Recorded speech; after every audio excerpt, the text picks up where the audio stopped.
നമസ്കാരം, Fox line ഇൻഫോയിലേക്ക് സ്വാഗതം. Digital പണമിടപാട് വ്യാപകമായതോടെ പാൻ കാർഡ് തട്ടിപ്പുകളും വിവരങ്ങൾ ചോരുന്നതും അടക്കമുള്ള വിവരങ്ങൾ ദിനപ്രതി വർദ്ധിക്കുകയാണ്. ആദായ നികുതി വകുപ്പ് നൽകുന്ന പാൻ കാർഡിനൊപ്പം ചേരുന്ന ഈ 10 അക്ക നമ്പറിൽ നിന്നും നിങ്ങൾക്ക് നഷ്ടമാകുന്നത് വ്യക്തിപരമായുള്ള സുപ്രധാന വിവരങ്ങളാണ്.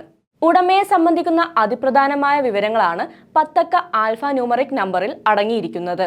പാൻ കാർഡ് നമ്പറിൽ അടങ്ങിയിരിക്കുന്ന വിവരങ്ങൾ തിരിച്ചറിഞ്ഞ് സുരക്ഷിതമാക്കാം. പാൻ കാർഡ് നമ്പറിൽ എപ്പോഴും ആദ്യത്തെ 5 എണ്ണം അക്ഷരങ്ങളും അടുത്ത 4 എണ്ണം അക്കങ്ങളും അവസാനത്തെ 1 എണ്ണം അക്ഷരവുമായിരിക്കും. നമ്മുടെയൊക്കെ പാൻ കാർഡിലുള്ള ഈ 10 അക്ക നമ്പർ സൂചിപ്പിക്കുന്നത് എന്തിനെയാണെന്നറിയാമോ? ഈ 10 അക്ക നമ്പറുകളിൽ ഒളിഞ്ഞിരിക്കുന്ന വിവരങ്ങളെ എന്താണെന്നറിയാവോ? ഇല്ലെങ്കിൽ അതൊന്ന് നോക്കിയാലോ? ഇതിൽ ആദ്യ 3 അക്ഷരങ്ങൾ ഏത് വേണമെങ്കിലും ആവാം. ഇൻകം ടാക്സ് ഡിപ്പാർട്ട്മെന്റിന്റെ താല്പര്യപ്രകാരമായിരിക്കും 3 അക്ഷരങ്ങൾ നൽകുന്നത്.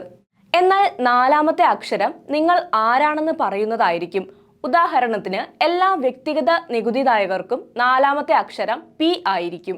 ഇനി 4ാമത്തെ അക്ഷരം സി എന്നാണേൽ കമ്പനി, എച്ച് എന്നാൽ ഹിന്ദു കൂട്ടുകുടുംബം, എഫ് എന്നാൽ സ്ഥാപനം, എ എന്നാൽ അസോസിയേറ്റ് പേഴ്സൺസ്, ടി എന്നാൽ ട്രസ്റ്റ്, ബി സൂചിപ്പിക്കുന്നത് ബോഡി ഓഫ് ഇൻഡിവിജ്വൽസ്, ഐ ആണെങ്കിൽ ലോക്കൽ അതോറിറ്റി, ജെ എന്നാൽ ആർട്ടിഫിഷ്യൽ ജുഡീഷ്യൽ പേഴ്സൺ, ജി ആണെങ്കിൽ ഗവൺമെന്റ് എന്നിങ്ങനെയാണ് മറ്റു വിവരങ്ങൾ. പാൻ കാർഡ് നമ്പറിലെ 5ാമത്തെ ഇംഗ്ലീഷ് അക്ഷരത്തിനും പ്രത്യേക സൂചകമുണ്ട്.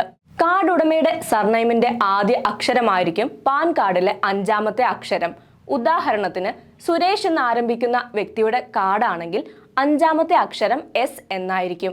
പാൻ കാർഡിലെ അവസാന 4 പ്രതീകങ്ങൾ നമ്പറുകളാണ്.